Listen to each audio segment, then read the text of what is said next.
Hello, so this video is how to write your life story. 7 tips to start. So 1, decide whether you'll write a nonfiction or fictionalized. There are many ways to approach life writing. You can follow a nonfiction approach and set down dates, facts, and memories as close to events as they occurred as possible.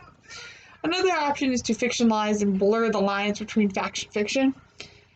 This approach to life writing may be useful if you want to protect your identity or those while writing about trauma or difficult subject matter. Experiment with elements of fiction and a playful approach. So 2, you want to choose an appropriate time. Time is an interesting element to consider when deciding how to write a life story. For example, will your book cover birth to present day, or a few weeks or months spanning either side of the life event? First-person narratives in fiction give us examples of narrative approaches to time. We can also adopt in writing about our lives. To begin my life with the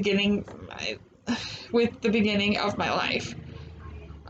So this was an example of the character Charles Dickens, David Copperfield, begins his story by describing the setting for his birth, for example.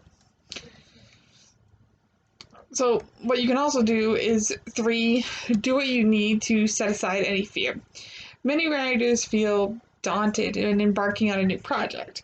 This is often particularly acute when writing about more personal experiences where you don't have the protective veil of fictionalized characters. When the acclaimed biography of Virginia Woolf, Hermione Lee, was asked whether fear is a useful emotion for a biographer, she replied, "The fear has to be channeled somehow into the energy of the work. While you're doing it, I think you have to feel that she is yours and you're alone. Understand her.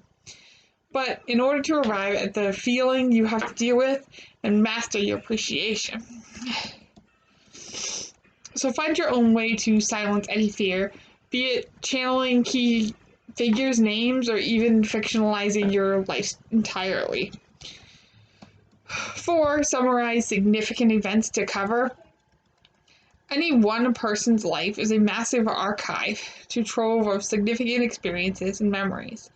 As Hermione Lee says, the immensity of this source material can feel overwhelming. At the heart of great life writing, as with great fiction, there's often a main internal conflict or an external conflict, a key tension or experience the autobiographer confronts. For example, a moment of awakening or discovery of purpose, addiction, family or personal trauma, career, financial difficulties, relationship troubles. 5, allow your authentic voice. As in fiction, in life writing, the writing voice of your memoir author helps to create a distinct sense of the character.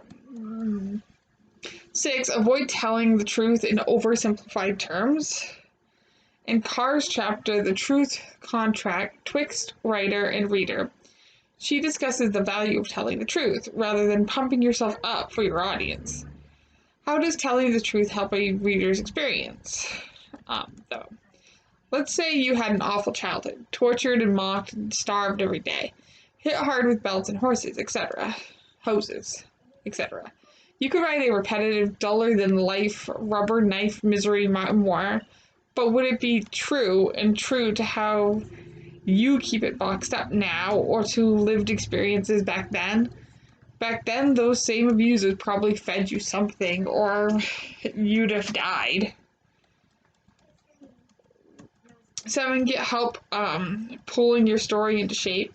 Writing a memoir or a fictionalized autobiography is challenging because you're dealing not only with the standard elements of the story, which is conflict, narrative, voice, and more, but also personal areas. Some of these may be more challenging to revisit than others.